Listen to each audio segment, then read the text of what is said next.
All right. Hey, good morning. Good morning. Really early morning. Very early in the morning, I think. But I'm out here in ancient Greece once again, reading you a very important story, one that we all have heard of before, the story of Hercules. This is going to be a two-parter, so I'm going to do both recordings right here. Just I'll do half of it today, and I'll come back tomorrow and do the next half. Okay. So Hercules, and you'll see in your book, it looks like Heracles. Well, it's the same person. Hercules is the same person as Heracles. And yes, you see the word Hera in there, ironically enough. Hey, there's a dog. Okay, here we go. Proudly did the muses sing of Hercules, often called Hercules, the strongest man who ever lived on earth and the greatest of all the descendants of Danaus. His mother was a princess, Alcmena, granddaughter of Perseus and Andromeda, and famed for her beauty and virtue. His father was Zeus, so Hera, of course, hated Alcmena and pursued Hercules with her wrath, her anger, the result of her anger. When he was an infant, the goddess sent two spotted serpents into his cradle, but little Hercules simply grasped them in his powerful hands and squeezed the life out of them. He grew stronger every day, but his trouble was that he did not know his own strength. Being of noble birth, he had to learn to sing and play the lyre, but Hercules would much rather wrestle and fight. One day, his music teacher, Linus, scolded him for singing out of tune. In a fit of fury, Hercules banged his lyre over the teacher's head, harder than he had meant, and the blow killed the poor man. Hercules was too strong to have around a palace, so he was sent into the mountains as a shepherd. There he could use his tremendous strength on prowling beasts. Soon he had rid the countryside around Thebes of lions and wolves, and the fame of his strength spread far and wide. He came back from the mountains as a hero, and the king of Thebes regarded him so highly that he gave him his daughter in marriage. Hera did not like this at all, and she made Hercules insane. Raving mad, he swatted down his own children, mistaking them for wild beasts. When he regained his senses, he was horrified at what he had done and went to the oracle of Delphi to learn what he must do to atone for his crime. He was told, by the way, you get that. A lot of kids don't understand this about Hercules, but he murdered his own family in a fit of rage that Hera visited upon him. He was told that he must serve for 10 years as a slave of his cousin Eurystheus and perform 10 labors for him. Hera was pleased, for Eurystheus, the king of Mycenae, was a weak little man who hated his strong cousin Hercules. With her help, the king would surely think of the hardest tasks for Hercules to perform.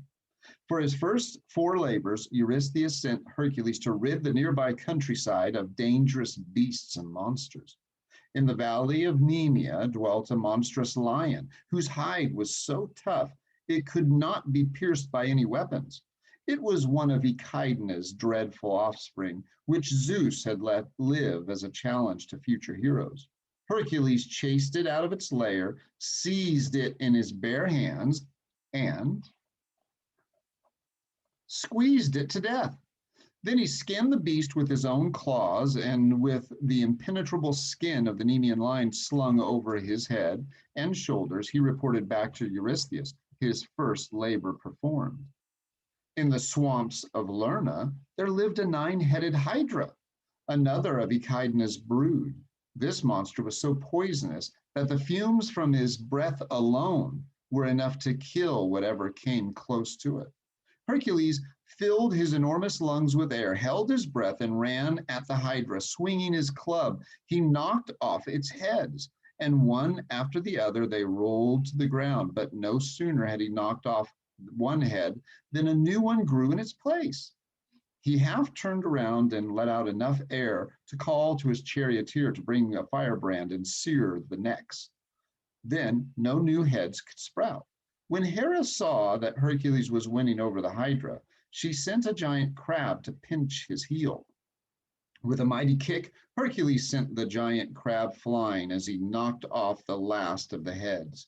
Then he dipped his arrows in the Hydra's blood, making them so poisonous that a mere scratch from them was deadly. And he returned to Mycenae, his second labor performed.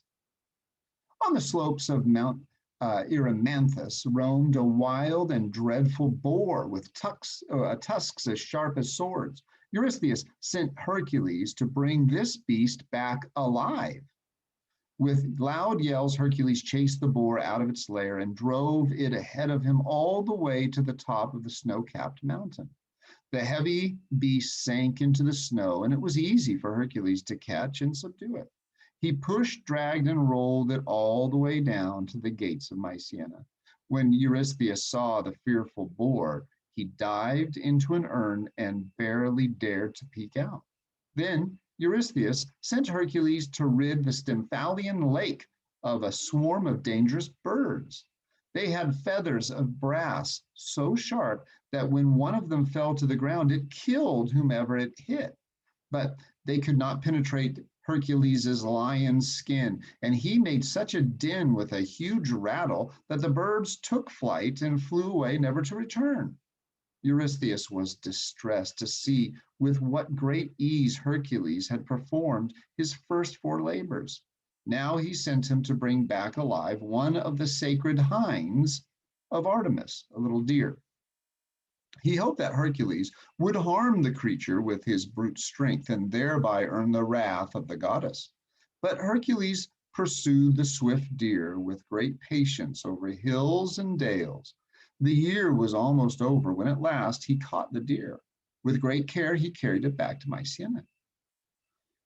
Next, to humble his strong cousin, Eurystheus ordered Hercules to clean the stables of Aegeus, who lived across the mountains to the west. King Augeas had huge herds, and his stables and barnyards had not been cleaned for years.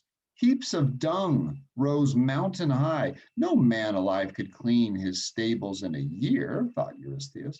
But Hercules, with tremendous strength, changed the course of 2 rivers.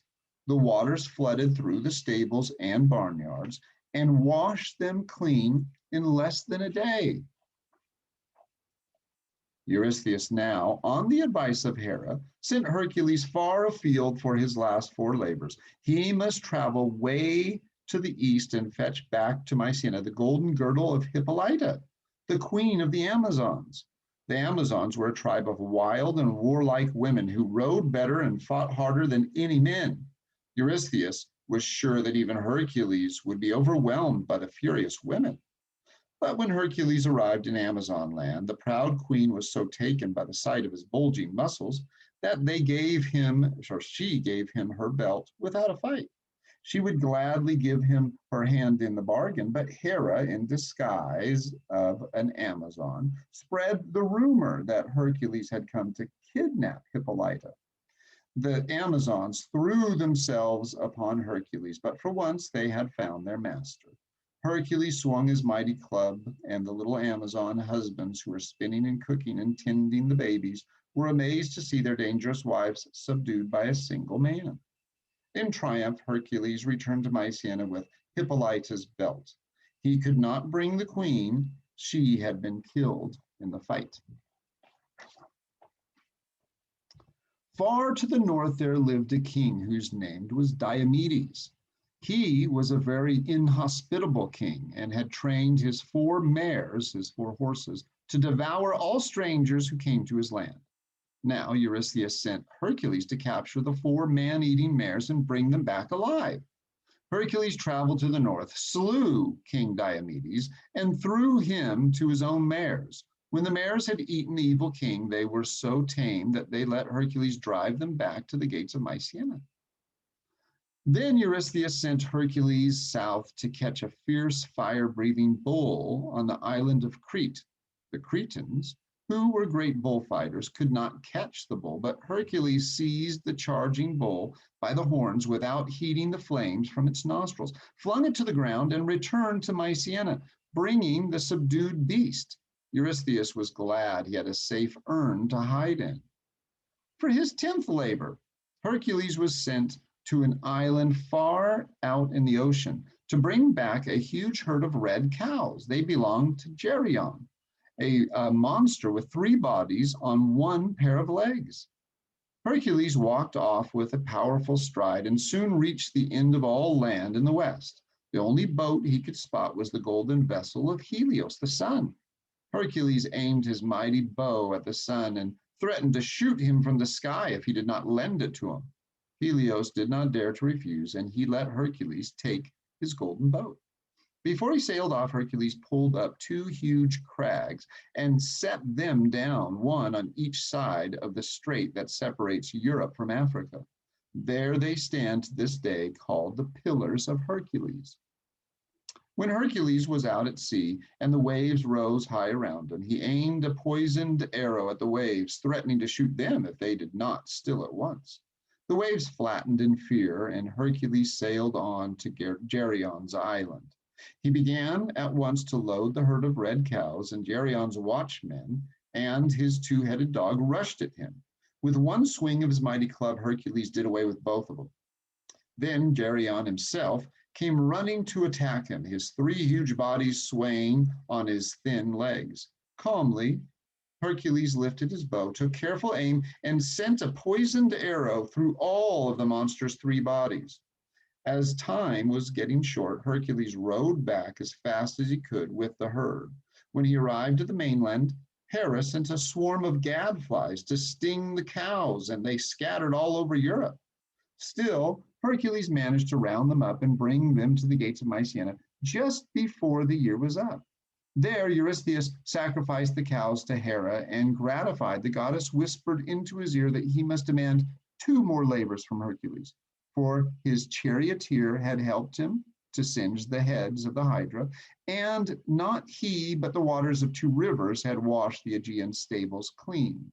So they're going to add 2 labors. So instead of 10 labors of Hercules, there are now 12 total. Hercules scowled, but he bowed his head in submission, for he had won much glory on his 10 labors and hoped to win some more. For his 11th labor, Hercules was sent to find Hera's secret garden of the Hesperides and pick 3 golden apples from the little apple tree that Mother Earth had given Hera for her wedding gift. Nereus, the old gray man of the sea, was the only one on earth who knew where the garden was, but he would not reveal the secret. When Hercules seized him to squeeze the secret out of him, Nereus tried to escape by changing himself into all kinds of animals. But Hercules held on to him, and at last Nereus had to tell him that the garden of the Hesperides lay west of the setting sun, not far from where the Titan Atlas stood holding up the sky. On his way to the garden, Hercules heard the groans of the Titan, Prometheus, who was chained to the Caucasus Mountains. Hercules was in a hurry, but he felt sorry for the Titan and took time off to tear apart his chains. Zeus, impressed by the strength of his son, let him do it. In gratitude, Prometheus warned Hercules not to pick the golden apples himself, or he would die. They were apples of immortality and could be picked only by a god.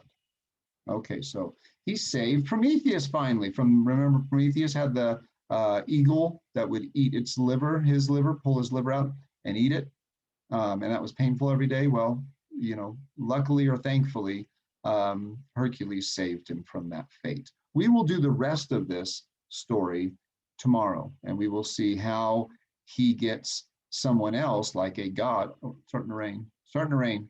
I better get inside. But he has to get a god to pick it for him. And we'll see how he does that. All right, guys, until tomorrow, we will do this again.